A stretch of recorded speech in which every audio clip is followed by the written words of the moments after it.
अपने अपने कर्मों का फल सबको मिलता है। एक गांव में एक किसान रहता था। उसके परिवार में उसकी पत्नी और एक लड़का था।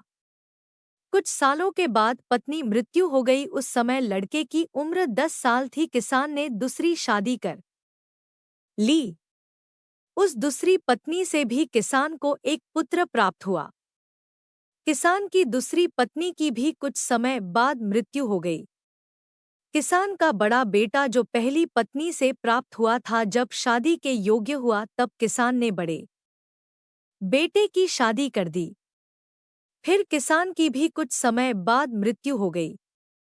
किसान का छोटा बेटा जो दूसरी पत्नी से प्राप्त हुआ था और पहली पत्नी से प्राप्त बड़ा बेटा दोनों साथ साथ रहते थे। कुछ टाइम बाद किसान के छोटे लड़के की तबीयत खराब रहने लगी। बड़े भाई ने कुछ आस पास के वैद्यों से इलाज करवाया पर कोई राहत ना मिली। छोटे भाई की दिन पर दिन तबीयत बिगड़ी जा रही थी और बहुत खर्च भी हो रहा था। एक दिन बड़े भाई ने अपनी पत्नी से सलाह की, यदि ये छोटा भाई मर जाए तो हमें इसके इलाज के लिए पैसा खर्च ना करना पड़ेगा। तब उसकी पत्नी ने कहा कि क्यों न किसी वैद्य से बात करके इसे जहर दे दिया जाए, किसी को पता भी ना चलेगा, कोई रिश्तेदारी में भी कोई शक ना करेगा कि बीमार था, बीमारी से मृत्यु हो गई। बड़े भाई ने ऐसे ही किया। एक वैद्य से बात की, आप अपनी फीस बताओ और ऐसा करना, मेरे छोटे भाई को जहर देना है। वैद्य ने बात मान ली और लड़के को जहर दे दिया और लड़के की मृत्यु हो गई। उसके भाई भाभी ने खुशी मनाई कि रास्ते का कांटा निकल गया, अब सारी संपत्ति अपनी हो गई। उसका अंतिम संस्कार कर दिया। कुछ महीनों पश्चात उस किसान के बड़े लड़के की पत्नी को लड़का हुआ। उन पति पत्नी ने खूब खुशी मनाई, बड़े ही लाड प्यार से लड़के की परवरिश की। थोड़े दिनों में लड़का जवान हो गया। उन्होंने अपने लड़के की शादी कर दी। शादी के कुछ समय बाद अचानक लड़का बीमार रहने लगा। माँ बाप ने उसके इलाज के लिए बहुत वैद्यों से इलाज करवाया, जिसने जितना पैसा मांगा दिया, सब दिया कि लड़का ठीक हो जाए।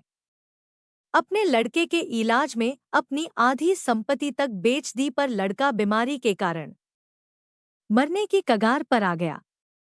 शरीर इतना ज्यादा कमजोर हो गया कि अस्थि पिंजर शेष रह गया था।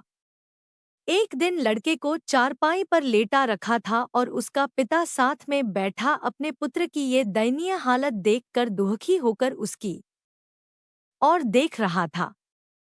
तभी लड़का अपने पिता से बोला कि भाई, अपना सब हिसाब हो गया, बस अब कफन और लकड़ी का हिसाब बाकी है, उसकी तैयारी कर लो।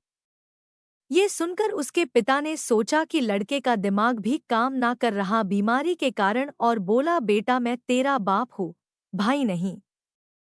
तब लड़का बोला, मैं आपका वही भाई हूँ जिसे आपने जहर खिलाकर मरवाया था, जिस संपत्ति के लिए आपने मरवाया था मुझे, अब वो मेरे इलाज के लिए आधी बिक चुकी है, आपकी शेष है, हमारा हिसाब हो गया।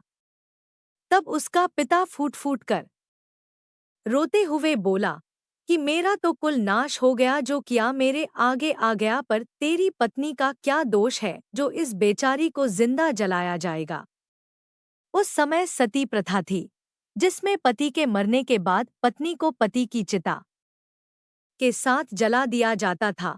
तब वो लड़का बोला कि वो वैद्य कहा जिसने मुझे जहर खिलाया था। पिता ने कहा कि आपकी मृत्यु के 3 साल बाद वो मर गया था। तब लड़के ने कहा कि ये वही दुष्ट वैद्य आज मेरी पत्नी रूप में है, मेरे मरने पर इसे जिंदा जलाया जाएगा। दोस्तों, अगर आपको यह कहानी अच्छी लगी हो तो कृपया लाइक, कमेंट और शेयर जरूर करें। चैनल पर पहली बार आए हैं तो चैनल को सब्सक्राइब जरूर कर लें। धन्यवाद।